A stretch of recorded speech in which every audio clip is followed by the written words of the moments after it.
Assalomu alaykum. Farangiz 27 yoshda, oilasi bor. U 2010 yilda turmushga chiqdi va eri bilan yaxshi kunlar kechirdi.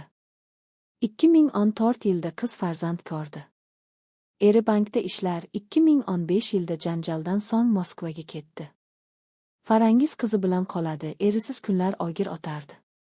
Uzoq vaqt erkak bilan bo'lmaganligi uchun ichi qiynala boshladi, rishtalarni ham qondirmadi. Bir kuni qizini bog'chaga olib borayotganda, kelishgan bir erkakning mashinasiga o'tirdi. Yo'lda suhbatlashdilar. U qizini bog'chaga tashlab chiqquncha kutib turdi. Yana mashinasiga o'tirdi. Erkak undan yordam so'radi, onasiga tugilgan kuni sovg'asi tanlashdi. Farangiz rozi bo'ldi. Samarqand darvoza oldidan sovg'a oldilar va shu orada yaxshiroq tanishdilar. Erkak film oldi va Telegram orqali yozishni taklif qildi.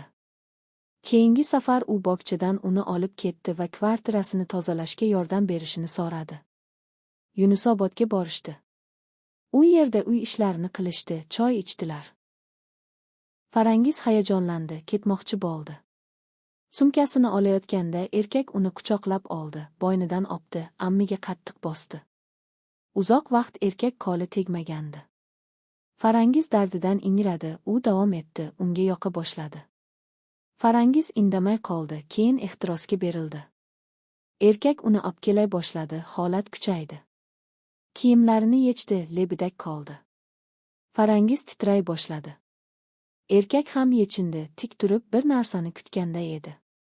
U ayollar joyini ochdi, ustiga o'tirdi, o'zinikini yechdi. Farangiz bunday kattalikni ilgari ko'rmagandi.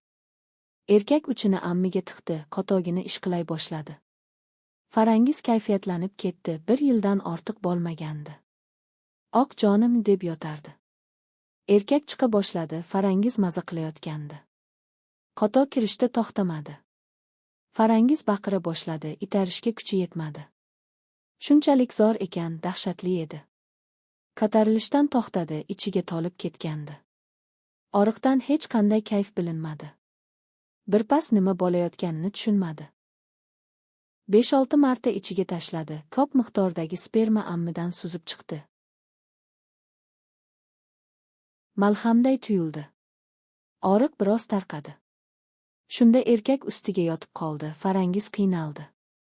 Bir pas o'tib, erkak qotogini chiqara boshladi. Farangiz erinikiga qiyoslagan, bu 2 baravar katta ekan. O'rnidan turolmadi. Oriqdan yotgan joyida amma miltigi bilan artdi. Erkak yuvinib keldi, yana sitmoqchi bo'ldi, Farangiz qo'ymadi. Keyin erkak unga ammiga ega bo'la boshladi. Farangiz maza qildi, qo'li bilan qotogini ushlab o'ynadi. Erkak yana ustiga yotdi, Farangiz "yo'q" deb baqirdi, u og'zini qo'li bilan bosdi. Og'riqdan yiglay boshladi, lekin erkak kirishda davom etdi. Yiglaganiga qaramay, oxirigacha tiqib oldi, Farangiz hech narsa qila olmadi. Keyin og'riq boshladi, lekin kayf ham qila boshladi. Terlab ketdi, maza qildi, lekin ammining og'rigi ham bor edi. Titray boshladi. Erkak "ay jonim" deb oyoqlarini ko'tarib ichiga kirishni davom ettirdi. Farangiz itarishga kuchi yetmadi, yigladi, erkak tezlashdi, yana ichiga tashladi va yoniga yiqildi. Farangiz zo'rga sudralib, qotogini chiqarib oldi. Erkak yotardi, ammo xursand edi. Farangiz nima qilishni bilmadi.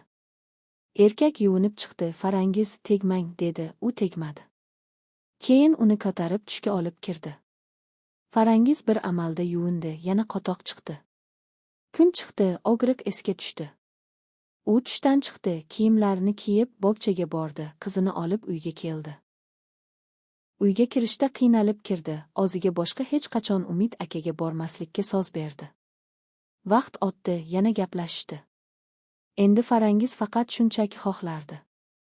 Latta o'rab chiqayotgandi, maza qilib yurardi, faqat ichiga tashlayotgandi. Homilador bo'lib qolishdan qo'rqardi.